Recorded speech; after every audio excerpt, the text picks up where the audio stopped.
Start off on one that sets the bar reasonably low for content and high for prestidigitation. That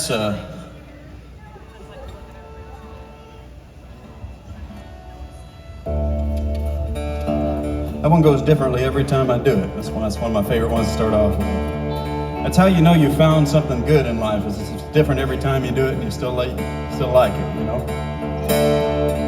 I think that's how you know you found a good partner in life. Is if you do it every night and it's a little different all the time. It gets a little weird near the end, but it's okay. Anyways, I'm sorry, I'm working on my boundaries. That's why I wear a belt and suspenders most nights. Just trying to keep as many boundaries up as possible. If you lack boundaries like I do, though, you get into a lot of trouble. One of my favorite troublesome situations I've ever gotten to write a song about is accidentally running into a bunch of musicians, or not even musicians, magicians in a bar in South Florida. Getting surrounded by these perfidious prestidigitators and having them all try to show me the same rope trick over and over again. Either that or a different rope trick. I couldn't tell. I'd had a lot to drink.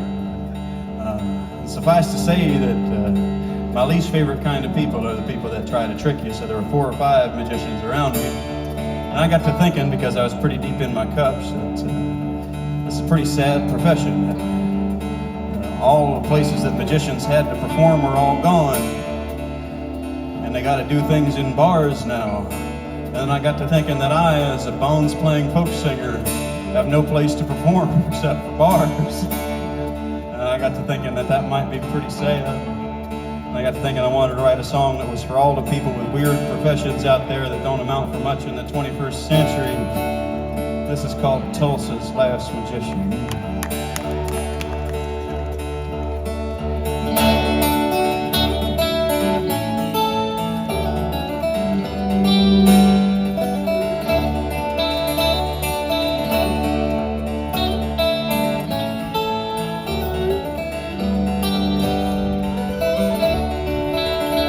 Well, Tulsa's last magician got us started for. He pulled a quarter from his own ear and spun it on the floor. Said there's no good tricks but old ones, and lying ain't that hard. So he saved up all his quarters and he bought a deck of cards. And he learned ragtime piano, though his teacher thought him slow. He got a black belt in karate from a pawn shop video. And he'd practice all his worst mistakes in a dirty bathroom mirror. And when his parents drank, he learned to disappear. And his classmates thought him funny, good at sleight of hand. But he had this grand finale they just couldn't understand. Oh, it's hard to tell the whole truth of a family sawed in hell. And that's why Tulsa's last magician left his home so fast.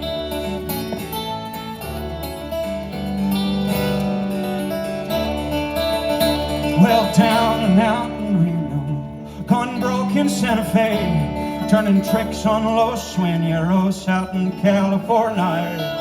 When they pushed him up against a wall, said, buddy, get a grip. So he learned to set himself on fire on the Las Vegas Strip. And he wandered down to Tampa, blew everybody's mind, 'cause the crowd was cheap and easy there on beer and blowing wine. They said, I wonder where my dollar went, how'd the flower bloom so fast? He said, I can't reveal my secrets, they really failed to ask. Yeah, the crowd all thought him funny, good at sleight of hand. But he had this grand finale they refused to understand. They demanded explanation when the card pulled was their own. And that's why Tulsa's last magician lost his faith and headed home.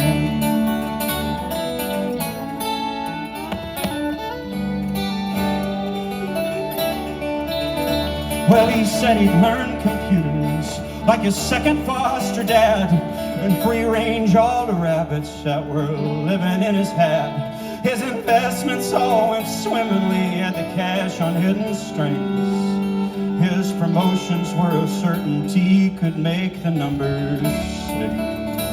Now time and space is easy for magic to control.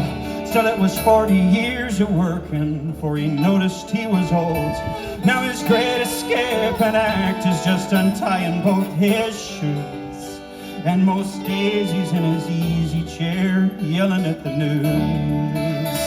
And the weatherman is funny, talking with his hands, but black clouds are coming in and no one understands how somebody's true religion is always someone else's joke. And that's why Tulsa's last magician kinda just went up in smoke. So friend, if you're the kind that thinks no one quite gets quite what you are, like you're a cobbler or mechanic in this age of flying cars, if you think that you see right behind what's right before our eyes,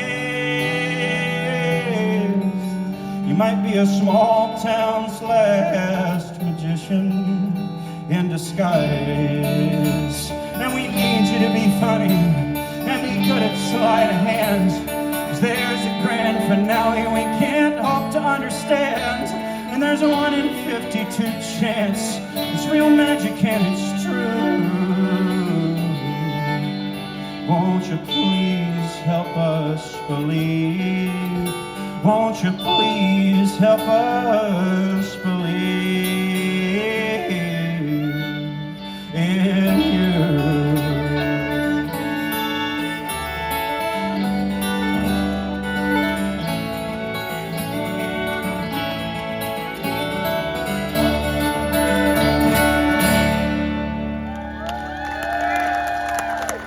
Thank you, so good, friends.